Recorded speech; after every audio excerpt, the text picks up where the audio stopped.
Et salut, c'est parti, allez, intro.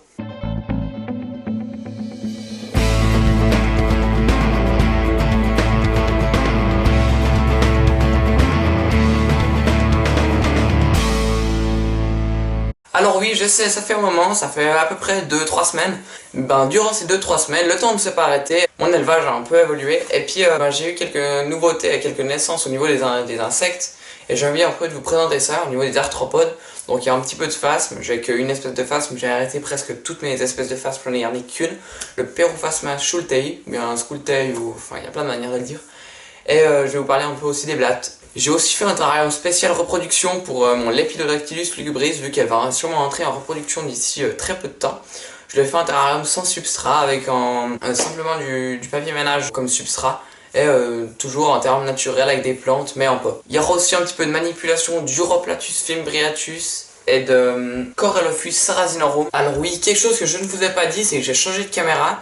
Avant je filmais avec un appareil photo Olympus comme ça. Donc il est très bien, il prend d'excellentes photos en mode micro, en mode scène et tout. Mais pour les vidéos, la qualité audiovisuelle n'est pas excellente. J'ai décidé de changer de caméra. J'ai pris une Sony HDR CX450.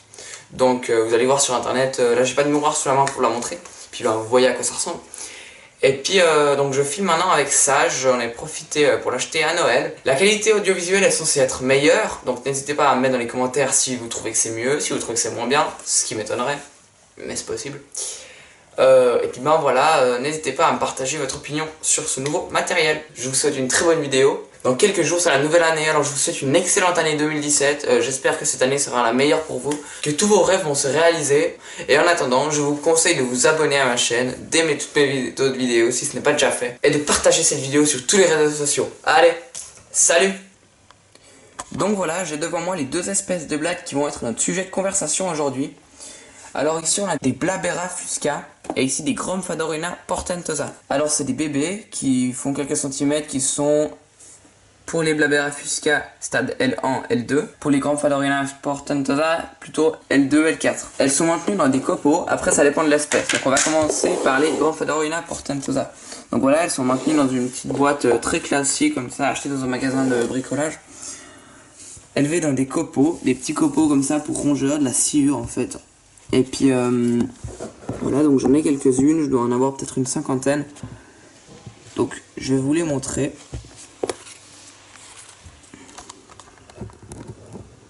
Voilà, alors là on les voit. On voit, il y a différentes tailles. Je mets mon doigt à côté. Donc voilà, il m'a fallu une année pour reproduire mes individus. Donc pourtant ils étaient adultes quoi. Il leur a fallu vraiment un moment pour avoir envie de se reproduire. Et puis maintenant donc c'est parti. J'ai une cinquantaine de petits, 2 othèques. Et puis je pense pas que c'est fini vu que mes adultes sont pas encore très vieux quoi. Elles sont humidifiées 1 à 2 fois par semaine abondamment. Donc là je viens d'humidifier. On voit c'est très humide. Les cartons sont aussi très humides.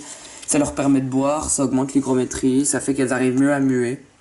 C'est en tout. Elles sont nourries de végétaux, de croquettes pour chats, pour chiens, de flocons pour poissons. Alors là on passe au Blabera fusca. Donc on peut voir, j'ai marqué sur ce petit papier. Le 13 décembre 2016, j'ai découvert 15 petites Blabera fusca juvéniles qui ont été mises en nursery. Donc ça c'est la nursery. C'est maintenu un peu plus chaud que les adultes, avec plus d'humidité. On les voit, il y en a quelques-unes. Donc en tout, il y en a peut-être 30 en tout. 30, 35. Ouais, on voit, il y en a un certain nombre là. Donc elles sont maintenues dans un mélange de copeaux et de feuilles mortes, des feuilles de hêtre. C'est très bien, puis elles peuvent manger leurs feuilles de hêtre, et puis elles sont nourries 2 à 3 fois par semaine.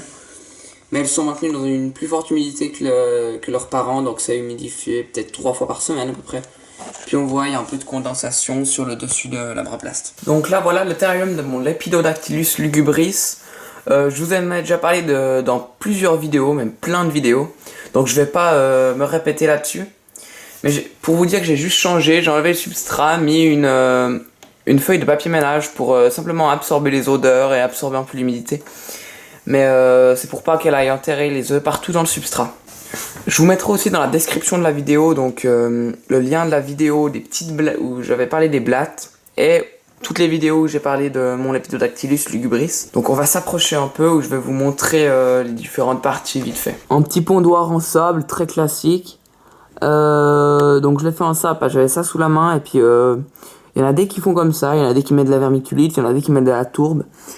Elle a aussi de la terre dans les plantes en pot, parce que des plantes en pot comme ça, elle va souvent dans la terre des plantes. Il y a une autre plante là-bas, c'est une Dieffenbachia, il y a aussi une Chamaedorea, qui est pas vraiment en forme, et là il y a un pothos.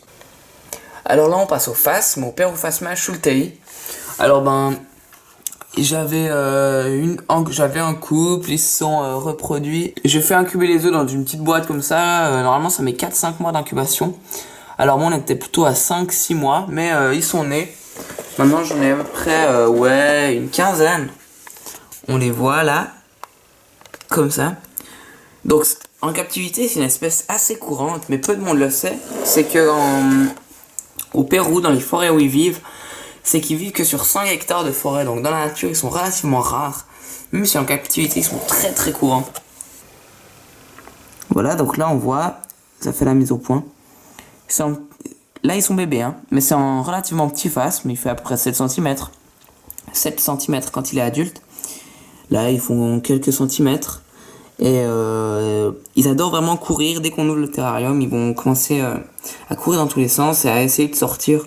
Donc ils ont le bout des antennes blancs, les yeux jaunes avec un petit point noir, ils ont du rouge dans la bouche et ils sont relativement noirs. Et adultes, ils ont des petites ailes, des petites élytres, comme on dit, qui sont rouges et noirs.